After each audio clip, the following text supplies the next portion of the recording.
Back to order. Having fun. And we left off, But you know, most people like, can you make it that we left off with number 6, Reports Informational. So we're gonna have, first one is the WAFA Midwinter Conference by Vice Chair Raine and Secretary Mayer, who attended. Who wants to start? Let's start with the Secretary Mayer. Well, it was a very well attended meeting. Let me just tell you a little bit about some of the things that we discussed at the meeting.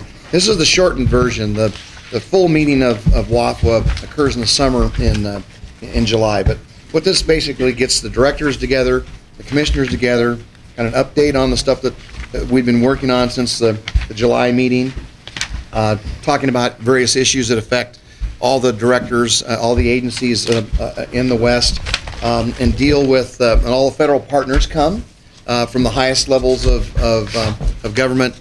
A lot of the DC folks were there. Mr. Hamilton, the director of the Fish and Wildlife Service, was supposed to be there. He sent his deputy. He got called away by the president on some issue. We get to discuss with them a variety of issues. Unfortunately, the meeting kind of started out on a somber note with the helicopter crash in California, and the 3 biologists and the pilot that passed away, that died in that accident. And I can also tell you, I found out that, and we're going to be part of the after incident review, because I think there's things that we can learn as well from that particular accident. There were 2 Forest Service people actually there by their vehicle right next to the power lines, and they heard the helicopter, looked up and watched it fly right into the lines without any evasive maneuver whatsoever. And there was wreckage and everything else you can imagine strewn for a quarter of a mile. So obviously they didn't see the huge line, and so we have some procedures in place. It's everybody's responsibility to be looking all the time. It is a dangerous thing that we do. And then shortly after that, a day later, we found out that there was also a helicopter accident in Idaho. All three people in the copter were life flighted. They all survived, and it happened to be our subcontractor that does our net gunning. So, and then shortly after that, a few days later, Fish and Wildlife Service fixed wing went down and killed both the pilot and the biologist. And that's the first accident the Fish and Wildlife Service has had for their midwinter, their waterfowl inventory. So, you know, I guess things happen in threes, and boom, boom, boom. So, anyway, the Fish and Wildlife Service talked about the LCCs, which are land conservation centers, and they're the insight on that is that the Fish and Wildlife Service used to have like co-op units, scientific units. Back in 1991 or 92, Bruce Babbitt decided that all science should be underneath USGS and gutted the Fish and Wildlife Service science arm. And so all those scientists were moved under USGS, caused a tremendous upheaval within the service. Those folks that are focused on, you know, duck research as an example, now in a different agency. I really believe this is kind of an attempt on the part of the Fish and Wildlife Service to bring their science units back into play. And these LCCs are going to be large areas, and they're funded primarily with $20 million to do climate change work. And we're, I think in LCC 9, there'll be a sagebrush ecosystem. So we're going to try to play as best we can, but of course we don't have any more money, have no more staff. There's just one more, you know, group that we've got to coordinate with. So there was quite a bit of discussion about that. A lot on the state and federal relationships, ESA issues. We had a whole topic on that. You know, the agencies, we're big on states' rights, and not real big on the Fish and Wildlife Service coming in and telling us what to do with species that we have responsibility for, and that's the crux of the matter with sage grouse as an example. And we did get a sage grouse listing update. Actually, I got one, was it yesterday? We got a call, it said emergency meeting from the Fish and Wildlife Service Director of Region 9 out of Sacramento. They came over and gave us a preliminary, well, they told us what the ruling is going to be at the end of the month. And it's a confidential thing, but it's expect to see a listing recommendation as warranted, as threatened, range-wide, but precluded. And what that means is that there's 230 other species that have a higher rate of threat than sage grouse. And so they really can't, while they're threatened, they believe, they really can't work on anything because they got these other species they got to work on first.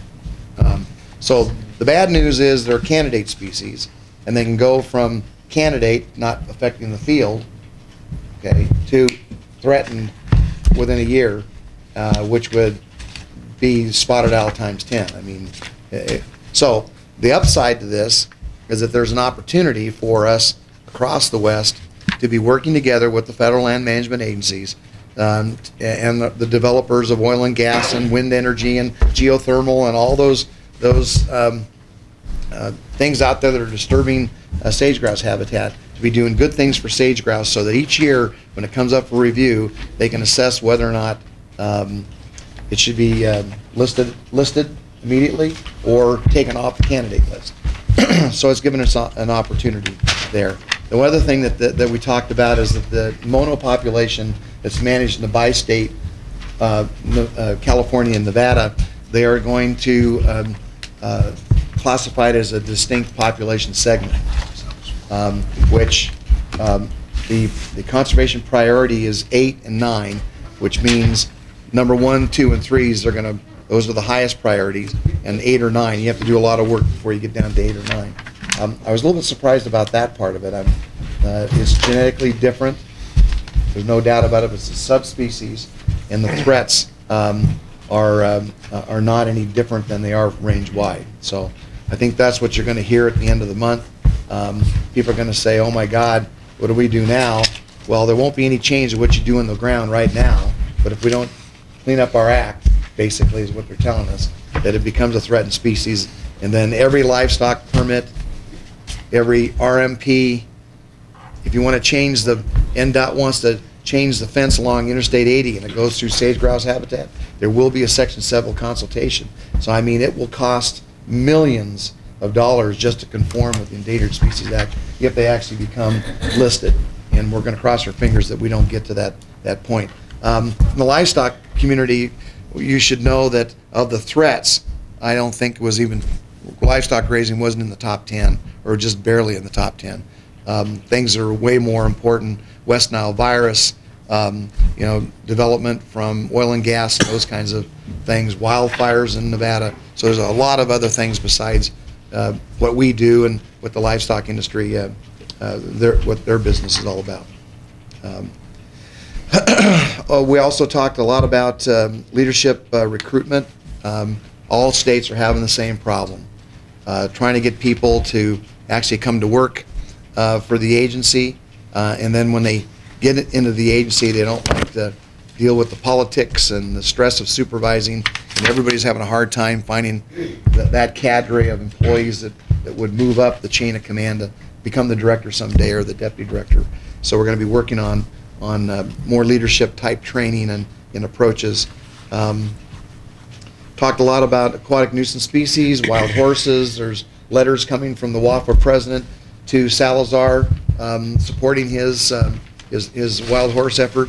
There's letters going to the federal agencies that have anything to do with aquatic nuisance species, even Department of Commerce, Park Service, and others that really are standing on the fence that haven't really jumped in. BOR is a good one, as an example. They invest heavily in protecting other waters from the distribution of ANS's aquatic nuisance species and other water bodies. And our example in Nevada is the Park Service for Lake Mead. While they're very interested in it, they're not funded at the level they need to be funded to be working with us to help ensure that boats don't leave Lake Mead and go to other waters around the West and infect them. So there's some hope that the WAFA letter will help their funding priorities.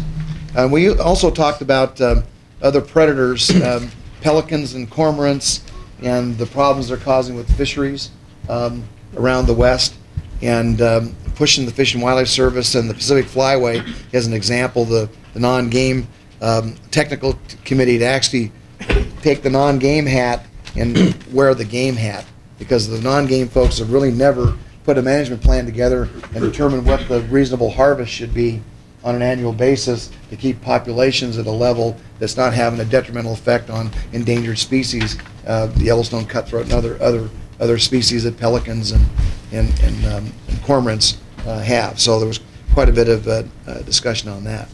I thought the meeting was very useful. I think I was the only NDOW rep, I think, that was there, and Scott representing the commission, and the Deputy Director Haskins was there for the Colorado River Fish and Wildlife Council meeting that we try to co-locate to cut down on travel. But Scott? A question. Yeah. Did you do any recruiting for a chief of game? I did. I did. That was. Commissioner Raine? Thank you, Mr. Chairman. There was a lot of stuff went on.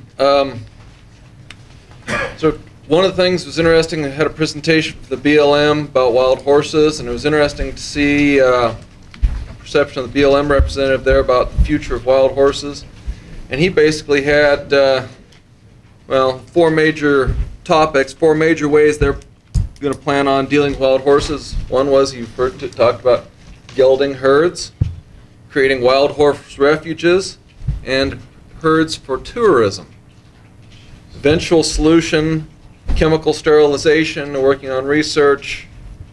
Don't have anything really in the pipeline. There were several utilization, different drugs for that I didn't really gather, but they're working on that. But wild horse refuges, herds for tourism, and gelding entire herds, which I found those to be, call it, fascinating topics. But that was what came out from BLM. I found that speaking with the commissioners, that states have vastly different problems.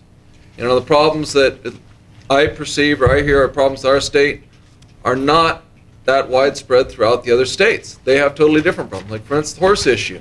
Most states think, horses, is that a problem? Why? Few states have few horses, but it's not near the level we have. So, while we're all in the western region, we don't necessarily have all the same problems. A lot of them are different.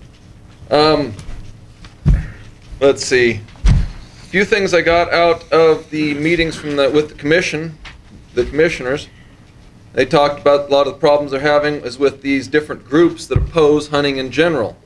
And basically, suggestions came out of there was you can't run scared of the groups that oppose what wildlife agencies do, because the only way to satisfy them would be to allow the destruction of the environment as we know it. And if you're not willing to disband the entire agency, then you simply must ignore the demands. Because there's no middle ground with many of these people that want to eliminate. And it's not just, it's kind of like the gun control issue. It's all or nothing. It sounds like it's middle ground, but it really isn't. And that was something that came out. Some of these other states, they've been having issues, and every time they try to find middle ground, they find the middle ground is moved.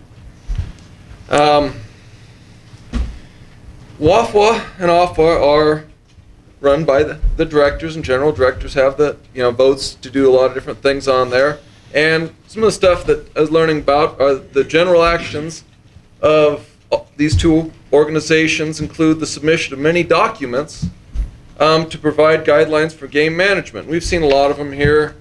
The mule deer conservation plans, they've got guidelines for mule deer monitoring, habitat guidelines for all these different regions. They have them on sheep, on various different species, and they're coming up with them all the time.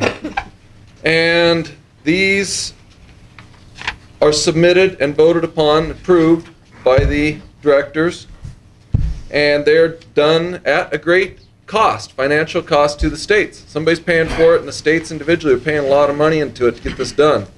And they are basically considered collections of collaborative strategies, and they're presented as a consensus of opinion. That was the, and they, as it was presented to me there, they create position statements, and that leads to the why. And the U.S. Fish and Wildlife Service, it really wants to see a lot of these plans come through. A lot of it direction coming from them. It makes me wonder why, and maybe I got something a little different out of some of the meeting than other people.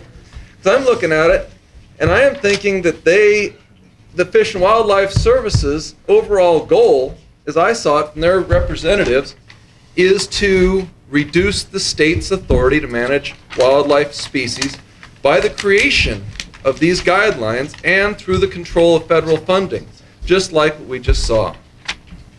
In the last thing, that happens to be through a different act, but a lot of it is through federally protected and endangered species. As species become federally endangered and threatened, they're going to utilize it.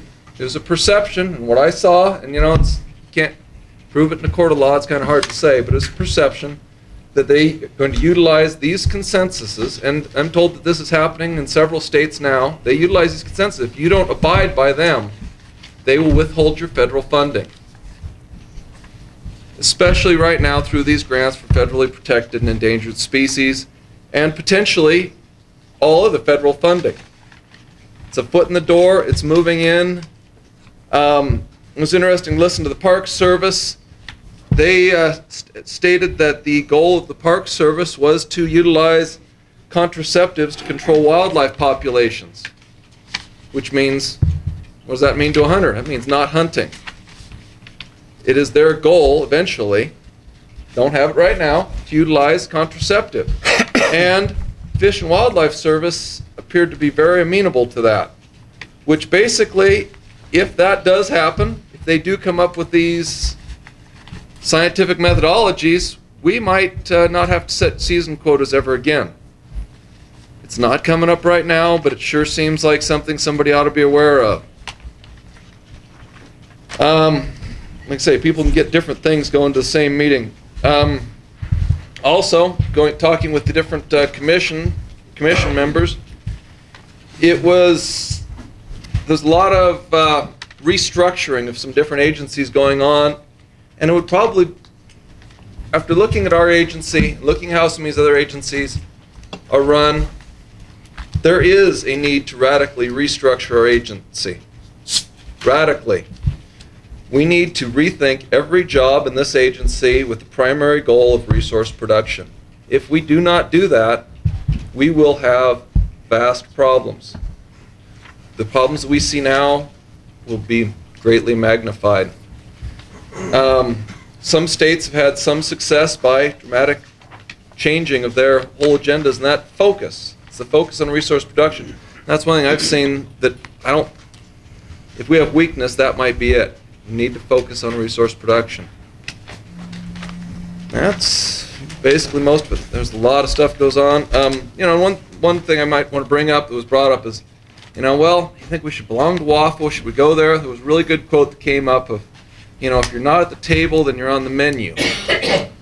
And that does make sense, but you got to make sure that you're not putting yourself on the menu when you're at the table. So, lots to go over, and it's a good thing to go to see what's happening. Thank you. Thank you. Very good. Let's go to the next item. The CAB reports on mule deer overview efforts within each county. And I don't know what CAB wants to start, but whoever wants to start can step up.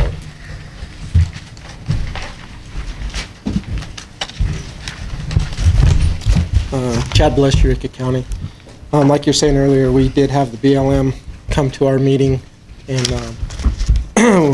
we went over some ideas for projects that we had. We started with just certain springs around Eureka and Eureka County have been choked in by pine and juniper trees, and springs that used to run all summer long, all year long, are now not running past July. And you go to these springs, and the trees above the springs are real big and bright green and healthy where they're getting water. And some of the springs where the horses have pawed the spring head out, it's compacted the ground so much that the spring doesn't. The easiest route for this water to go is just down the hill and not to the surface. So you see your springs, or the trees are big and healthy green below your spring. And so we discussed the going in and just doing just a tree removal spot. And when you start talking with the water, with the springs and the permittees and the water rights, you get into a whole nother deal. And I've mentioned and talked to friends of mine that own water rights and stuff, and about doing projects on some of these springs. And frankly, they don't trust anybody. You know, they're scared that as soon as you touch a spring or work with the BLM, then the BLM wants half their water right, and they're not willing to give up half that water right to improve anything, you know. So we wanted to steer away from any of that particular type of, you know, to get that involved. And so our next step now is we're all gathering different spring locations, and we're going to take photos, GPS coordinates. We're really lucky to be there in Eureka County. We work with the assessor's office, and they can print us some really super nice maps and go over it. And then we're going to invite the BLM down again. We're going to go over those springs, and we're going to meet, and we're going to try to get about 20 different springs, and then have them come down. And I think they have to do, there's so many terms and stuff, but I don't know if we could do it under a CX or an EA or something like that. Not go to the bigger the project is, the bigger you got to get into EIS, and that's a huge deal. And so anyway, our next step is to get those go, and they'll have to send an archaeologist out. We'll go through. Our board will work with the permittees and the water right owners, and have their consent. They'll come to our meeting as well, and we'll go over all these projects and see if we can at least remove some of the trees to try to generate some more water where we haven't had the water for several years now because of that. We did look at a bigger mountain range that's completely, it's just nothing but pinyon and juniper, very little undergrowth in it anymore. The deer winter in the lower foothills of that country, but they don't utilize the mountain at all because there's just not, you know, much there for them to eat. There is some mahogany that they'll utilize, but not what they really need, you know, in the hard winter. That one's a little more frustrating. The BLM said that we could put it together. Maybe the soonest they could look at it's 10 years. You'd be put on the bottom of the list, and they would prioritize them and go through it all. And I said, well, if we had started it 10 years ago, maybe we'd be doing it today. So I guess you got to start the process, else you'll never get it done. Those are new projects that our board is wanting to do. There are some bigger projects going on now that are already ongoing. The 3 Bars Restoration Project and the Sulphur Springs project. Some of it is a fuels reduction project, Sulphur Springs, and the 3 Bars is like a habitat enhancement project, and it's got stuff in there for water developments and stuff like that. So we're going to be working closely with the BLM and trying to be really involved in those projects. So that's where we're at right now, and hopefully the next meeting we're going to have a list of springs and some input from the livestock people, and figure we can do the springs, and everybody will benefit from it, from the wildlife to the livestock to everything. So. Okay, thanks. Thank you.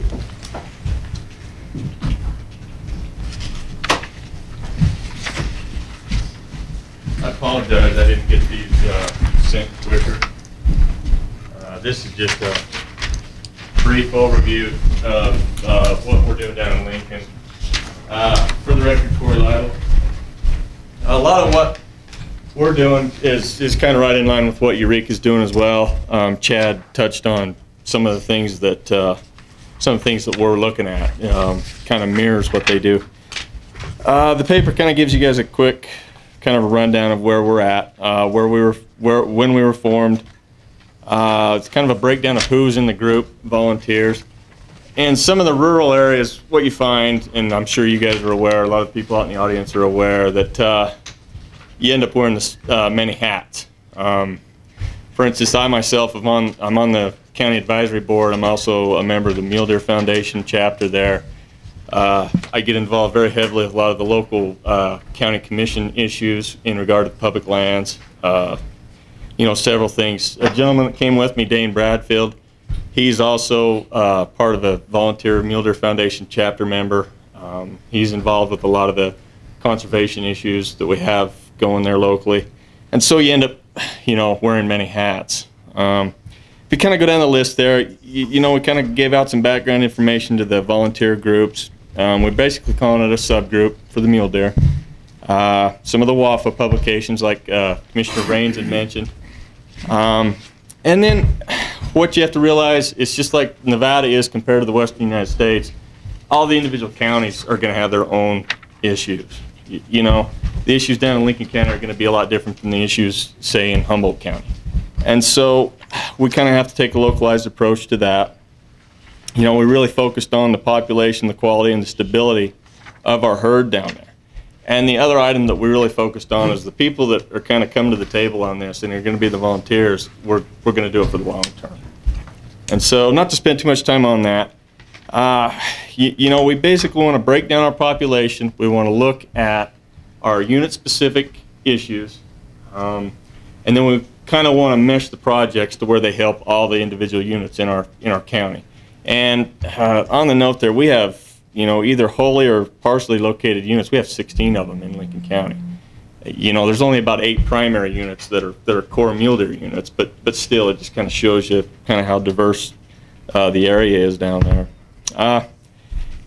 We're really going to look at, with the BLM standpoint, we have a really good BLM representative. He's a member of the Mule Deer Foundation chapter down there. He's a local sportsman. He's a fire ecologist, and so he is spearheading some of these projects for us. And to have somebody on the inside like that is a key. You got to have somebody that's in there in those meetings that can push the projects through. So the first thing we're going to focus on are the projects that are a maintenance type project down in Lincoln County. Projects that are easier to slide through in the NEPA process, where they're you know, considered a CX, and then work up from there. So there'll be several projects that we're going to look at in that aspect. And then we're going to sit down and see some of the future projects that we have on the ground that are ready to go, like the guzzler developments or water developments. We're going to sit down and map out relationships to the maintenance projects, and then future projects that can co-locate or, you know, kind of work intertwined with the guzzler projects. And so that's kind of the step 2 that we're going to see. And then step 3, you know, basically we're going to act proactively with all the agencies down there, NDOW, the BLM, which is a major landowner in Lincoln County, and, you know, volunteer groups, landowners, grazing permittees, and we're going to look at future projects that, you know, down the road 10 years that are really going to be effective. Down there we're faced with a lot of energy development type projects. You guys are aware, we've had some past presentations on those. We have some transmission line projects coming through that are really going to kind of separate some of the key winter ranges in the county and a lot of the transition zones. And so some of the projects we have to go after are going to be tailored to kind of mitigation with those projects. You know, if a transmission line is going to go down a major mule deer winter migration corridor, we want to get some projects that are going to help that out. You know, maybe kind of offset some of those, you know, effects. We want to put a plan together. Everybody wants to have something on paper that they can go by, but you guys are well aware, everybody in the audience is well aware, that it takes a lot of time and a lot of effort. Sometimes you don't always get an end result that's perfect. You're never going to have the perfect plan. So we kind of want to work kind of in tandem with the projects that we're trying to propose to an end result, to an end plan. It's kind of a mixed message in a way, but that's kind of what we're looking at. I'd be happy to have any questions fired at me about what we're doing. Nothing on paper yet as far as a complete project plan or anything, but we're going that direction. We actually hope to have some heritage proposals ready in about 2 weeks. Our fire ecologist is meeting with his crew, and it's in the Ely district, about their 3-year plan this coming Wednesday. And then once he sits down, get some input for both myself and some of our other CAB members, and Mike Scott, who's the endow biologist there, we're going to have something in place so he can get a plan in place with the BLM, and we can move from there. So it's a lot of information, really quick. If I know some of you guys are aware of some of the areas down there, pinyon juniper is one of our biggest problems. Water developments, things of that nature. So, you know, in the offset, a lot of habitat restoration type projects were mentioned. We want to look at everything. We want to look at habitat. We want to look at predators. We want to look at we want to look at horses. We're going to look at shed hunters. We're going to look at a lot of things that are having ill effects on the mule deer population. So we hope in the end it's a real improvement. Questions? I was going to comment after everyone talks, but you know, you're hitting right on the nose. You know, habitat includes a lot of factors, biotic factors, abiotic factors. You know, and some of them, the biology and anything with DNA is a factor in the habitat, and then with the other one, everything without DNA. You know, weather, soil, climate, plants, and so those are all part of the habitat. And it looks like you guys are hitting it on the nose to go look at everything like that. It's not just one thing. And I'll make a couple comments after what some of the county boards, but it sounds like good plan. Thank you. Any other county boards? Okay, I thought we had 4 county boards that are working on plans. Maybe. Paul Dixon, Clark County. I think it was the September CAB meeting, Mike, that we had over at the high school last fall, where we discussed things.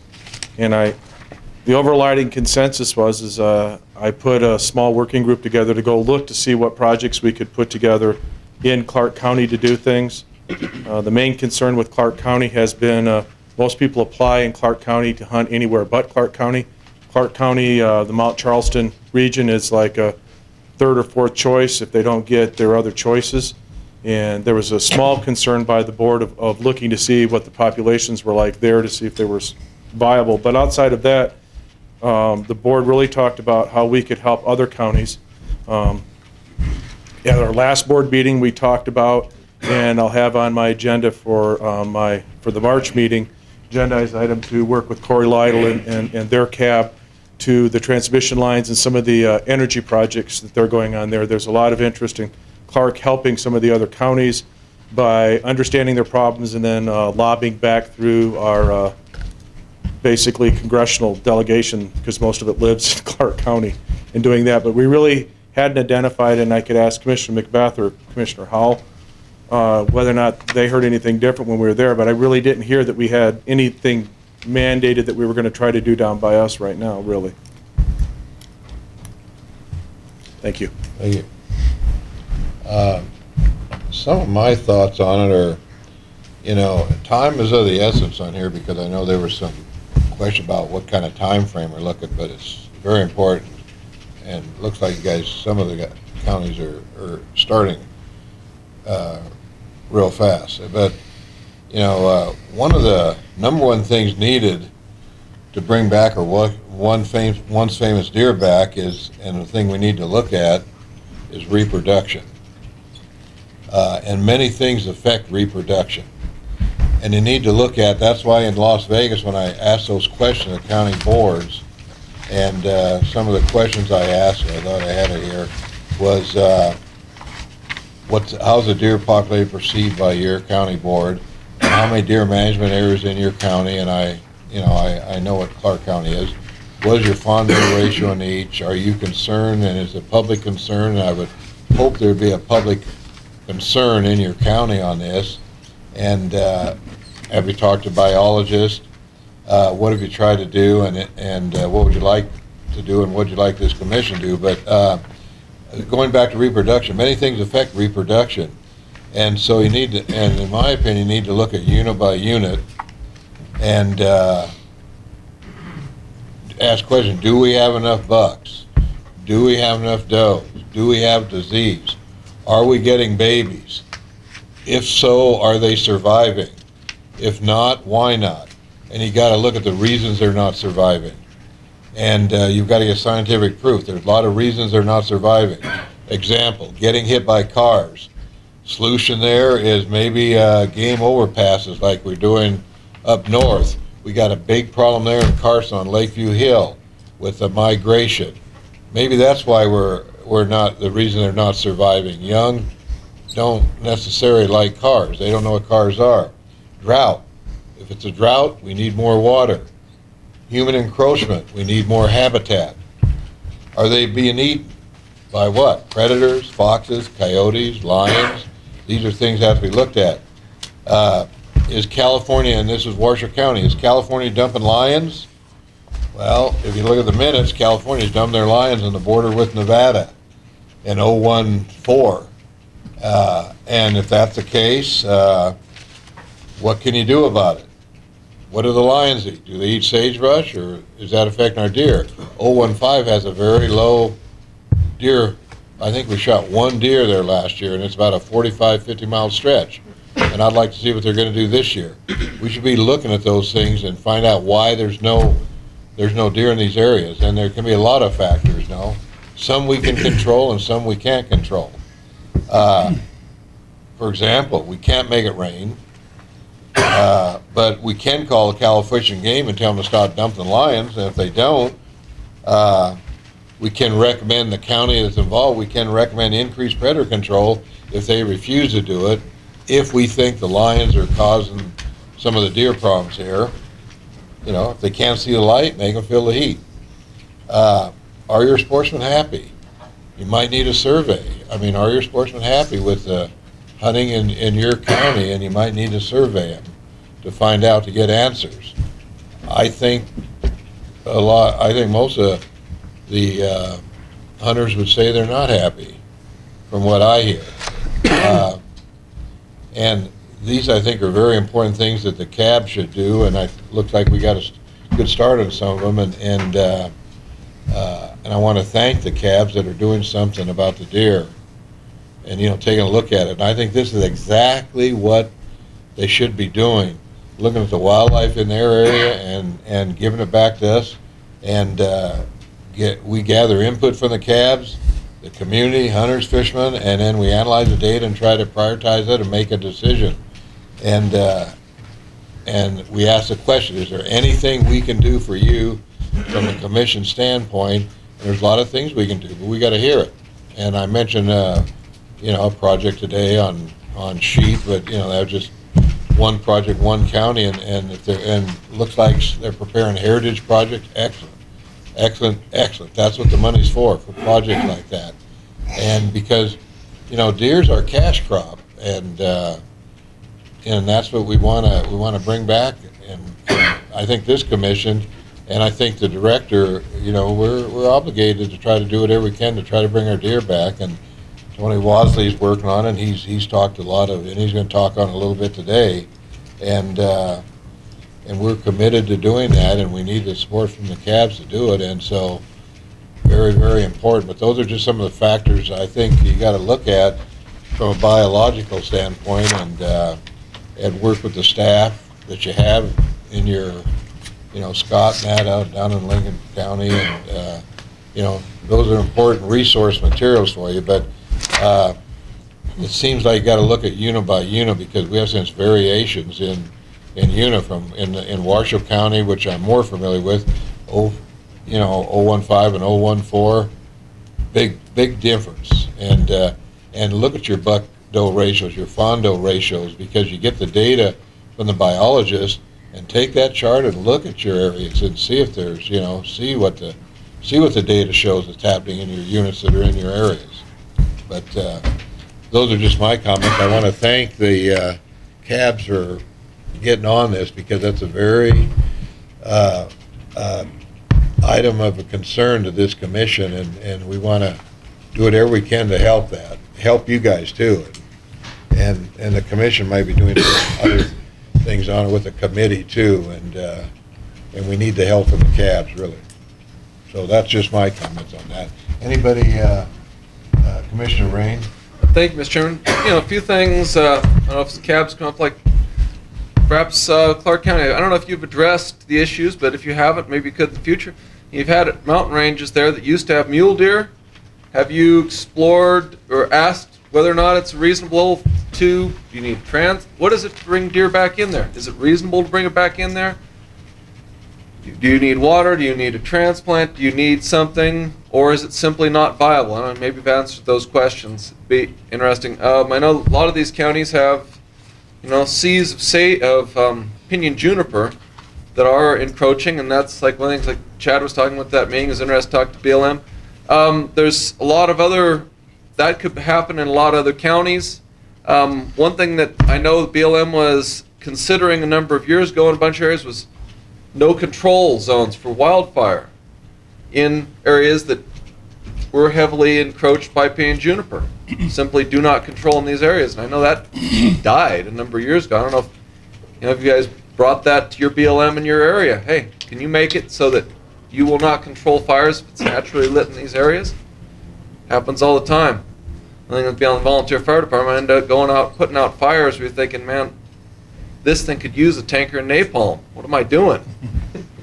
You know, seriously, they're having guys jumping on a helicopter. You're thinking, oh my, or excuse me, aircraft go to fight a fire where you're thinking, geez, you know, they should be carrying torches. That's something perhaps you could bring up, because I know that that is supposedly within some of their realm of allowing nature to do its work. Might not need an EIS. I don't know. Might want to bring it up to your people in your area. Maybe you have. Thank you. Chairman, just, you and Scott brought up, so I'd just like to address, because we covered a lot of what Okay, you said. come on back up and we'll see if we have anything. I'll try to be quick here. Again, for the record, Paul Dixon, Clark County. The biggest problem in southern Nevada is 9 years of drought. And 9 years of drought leads to what? It leads to loss of habitat. And we have guzzlers out for the small game, you know, our birds and other things. But for large ungulates, be it deer or other things, we just don't have the habitat in southern Nevada. And we had a lot of discussion about this. It's in my meeting minutes from those meetings. And I think Clark County decided that outside of Mount Charleston, which the biggest problem there is basically the encroachment of housing and people. I mean, Mount Charleston 20 years ago had maybe 50 people living on it. We have maybe 5,000 people sitting up on the hill there now. I mean, there's a lot of people up in there. I mean, it's so you have urbanization and you have drought. The one area where we've had large populations, we have a lot of urbanizations in that Mount Charleston range now that we didn't have in the past. And number two, drought. I mean, there's really nothing we can do. That's why our county board decided as a group that we would work with the other county boards to see how we could assist, because our resources were best spent trying to help counties that had habitat or other issues that could be worked and was more viability of doing, rather than trying to figure out how to do something in southern Nevada right now. Maybe if we get 3 wet years and things change around, there's things that we could do in southern Nevada, but for right now we felt it was better to help and work with the other counties, kind of the way that Gills work in the Sierra Front on the mule deer issue, looking as a combined county effort of how they do things with horses and other things. Thank you.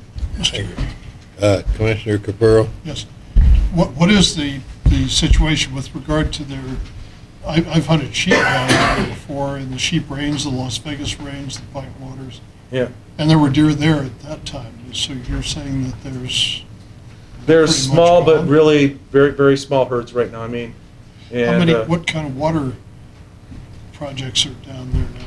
we have probably the largest number of guzzlers in the state in Clark County, is my understanding. I could be corrected in that by NDOW or BLM, but we have a tremendous amount of guzzlers that really help a lot of the small game, but it really has, guzzlers have not made a difference to mule deer. Mule deer really, because you don't have the forage. you don't have the forage for them. So I mean, it's water. The lack of water isn't for them to drink. It's really the lack of water that gives them the foraging areas. And so we've really kind of restricted to very small. And then in the areas where the deer classically wintered in southern Nevada and the Charleston and other places, we've now urbanized it. So we've broken up areas where the deer were, so you don't have the deer coming into those meadows and spending the time. They've just moved elsewhere, or they've slowly disappeared. I don't think we have, per se, a mountain lion or coyote problem down there that's leading to loss of our herds, because I haven't seen that per se, or people are, at least the biologists, Pat Cummings and others that come to our meeting, every meeting, have said they don't have evidence of that.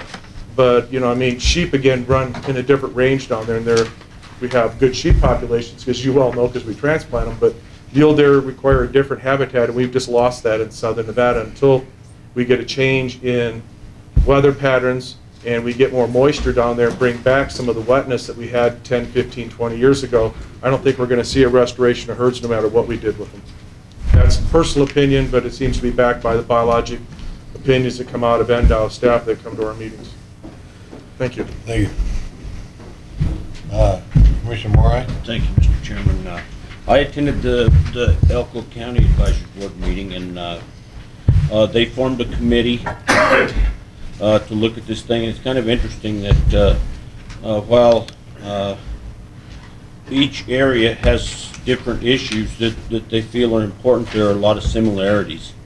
They took a similar approach to some of the other CABs in the way they looked at it. There was numerous factors involved in the decline of the deer herds or problems with the deer population. And they chose to focus on a few things that they had listed was predator control, habitat restoration, habitat conservation, with the thought being to take a proactive approach to conserve and enhance the habitat that in that area had not burned. And through that they were talking about green stripping and sagebrush treatments to reestablish different age classes, cool season burns, prescribed burns, spike treatments, PJ thinning, different grazing strategies to address like cheatgrass infestations and stuff like that. So they kind of chose to go with a broad spectrum approach as to how to try to change the environment to enhance mule deer populations. To give us a progress report in writing, if you talk to them up there, that'd be nice, so we might be able to give them some help what they're doing too, and that'd be nice. But it looks like they're working on it also. So, and I think this commission appreciates that, Commissioner McMahon. Actually, I was wondering if what Pete feels about some of the issues that both Chad and Corey brought up. There's 2 points I want to make, and one is that I see an overlap between wildlife interests and livestock interests when it comes to water projects and habitat project like PJ thinning. And it seems to me that by having a consensus, with a permittee, to do a PJ project, which is going to, for certain times of the year, help them, create additional grazing, for livestock, but at the same time provide habitat for deer, and obviously the same issue with water projects, doing the tree thinning and getting the water, production up, to help it. It just seems to me that there's an opportunity there with livestock interests to be able to do those kind of projects, because one of the things we have to realize is we are dealing with federal land and federal land management agencies, and by having everybody on the same page, it seems like it's much more likely that you're going to get a project on if you've got everybody on the same page. Do you agree that there's a potential there to work together? I agree with that, and what's interesting about that too is when I went on that tour in Area 10 with Tony Wassley, we went to an area where there had been a PJ thinning or it had been stripped years ago, and they were looking at it, and I was looking at it from a mule deer standpoint, that this was correct habitat. There was bitter brush and enough grass plants for the livestock operator. It was a situation that was good for everybody. Good for wildlife, good for domestic livestock. We went to another spot where The bitter brush, it was a real heavy stand where they had a burn, a proposed burn. It hadn't been done yet, but you could see the bitter brush plants were dying in that area, and that was an area that was in desperate need of something to be done. In this case, was a prescribed burn would possibly be the remedy, but I think there is opportunity for things like that, because it would help the livestock operator in the area, and it would help the wildlife in the area. Yeah. So I agree. My second point is, and this is something that Chad touched on, and I believe even Corey, when you are dealing with Federal Land Management Agency, and the process that's now out there, we've talked about EAs and whether there's categorical exclusions and EISs and everything, and if you're not familiar with that entire process, it is it's a very involved process to get these projects on, but we can't get in a situation where we get intimidated by that process. We got to integrate into that process. We got to get those projects on board, and if you think that these things are going to happen overnight, or you're going to have some quick fixes in a year or two, what you've got to get your mindset on is that you've got to get these projects in the pipeline. And as the more of these projects that you get in and you get approved, and as funding becomes available, you have to go out and beat the bushes and get your Mule Deer Foundation and your Rocky Mountain Elk Foundation funds and your Southern Nevada funds, and you need to look for funds because you're going to need them. And so, but if you sit by and do nothing, then there won't be any projects. And so don't ever be intimidated by that process and that project. And what the one thing that I can see coming out of this is that we can literally put together a protocol, a process that can help all of the different cabs, okay, how do we do this? And when you have somebody like with Corey's experience and Chad's experience in dealing with these public land agencies, they can help the other cabs. We can spread this knowledge base amongst everybody, so we can literally get a blueprint as to how to do these things on a large scale, instead of having just this knowledge base stay right in this cab or that cab. That's what the genius of doing this, with all the cabs is what I see. But we cannot get in a mindset that we don't do anything because it's going to take a long period of time. It is going to take a long period of time, but if we don't get involved in this process, and I just guarantee you, the way this is going, when you look at the environmental groups, you look at Western Watersheds and what they're doing out there with the livestock permittees, and all of this that's going on, if we don't get engaged in this process, we're going to be left behind. And so I commend you guys for getting engaged in this. And I agree. That's why I brought, if you remember at the Elko meeting, I brought Cliff Gardner, who has a lot of knowledge on this. And with the bitter brush, it's of no value, and grazing helps. And it's a symbiotic relationship between wildlife and the cattlemen. And it works. It can work. And we will make it work. And that's the only way that we're going to, I think, benefit wildlife, because it's a real good relationship. And I think the cabs are doing. That's why I'd like to see in writing like this, and then get this distributed around to all the cabs, because if we got a working group down in Carson City that's, they'd like to know what you're doing, and so we get it distributed so we all know what we're doing, and one might have a better idea. But I think the biggest thing, it's not a sin to fail, it's a sin not to do anything. And we've got to make an effort here, because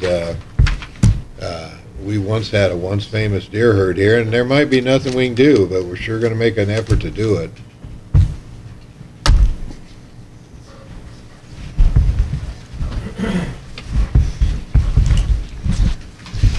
Bill Miller, White Pine County. The past couple of county advisory board meetings in White Pine County, we didn't have quorums. Some of our board members are guides, or they're into hunting. We get to do that on that side of the country a little bit more than this side. So we just started discussing some of this deer herd restoration. And actually the guy that I said, somebody from the audience, another sportsman needs to step up and kind of take reins on this. And a guy by the name of Mike Simon, who heads, and Mike knows him very well, he heads the we call him I don't know what the name of his position is. Regional Director Yeah. of the Rocky Mountain Elk Foundation. Anyway, he's within our community. He's the leader of the Rocky Mountain Elk Foundation banquet that's coming up. But Mike's, and I've spent a lot of time with Mike going before the Forest Service and the BLM, meeting with ranchers. And so the things that we're talking about today, we've actually, I kind of got to back up. We were talking about ranchers. Let's go there first.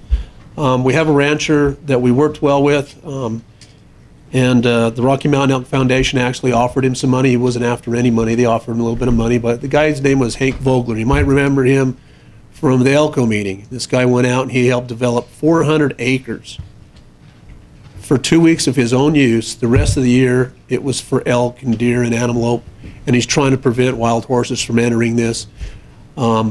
We have another rancher south of us who is doing some rabbit brush treatments. And if that goes through with the rabbit brush treatments, it's thousands of acres, I believe, hundreds of acres anyway. If they're successful in that program, we have another rancher who is willing to do the same in the Duck Creek Basin, closer to Ely. This is both going to benefit elk and mule deer and his cattle operation. So we already are starting to begin these ties. The Rocky Mountain Elk Foundation, usually in June, I wish Dan Hines was still here, he could help me a little bit. They meet with the Forest Service wildlife biologists, NDOW biologists, the BLM biologists, and other interested parties. They sit down, have a little picnic, and they discuss projects. Right now we've had tree thinnings, sagebrush thinnings in areas for sage grouse that benefit mule deer. The other day there was a thinning up in the antelope range that says both mule deer and antelope or elk are starting to come into these areas. So not only do we need to work together with CABS, I think we need to work together a little bit more with the Rocky Mountain Elk Foundation and maybe look to them for some guidance and help as we develop water guzzlers. We're looking at water guzzlers on Mount Moriah. We went to do a guzzler down at Burnt Peak. Burnt Peak, that guzzler that the Rocky Mountain Elk Foundation funded and NDOW staff participated in, the number one user is mule deer. So I think we need to work cooperatively with the Rocky Mountain Elk Foundation and use their expertise to work on some of the mule deer issues because they're overlapping. And in White Pine County and in parts of Lincoln County, it's really starting to work. So we are going to get started with this, but I just wanted to say it's something in White Pine County that's been going on now for the last few years because we've used these other avenues. So. Okay, good work. Thank you. Let's go to the next item of business is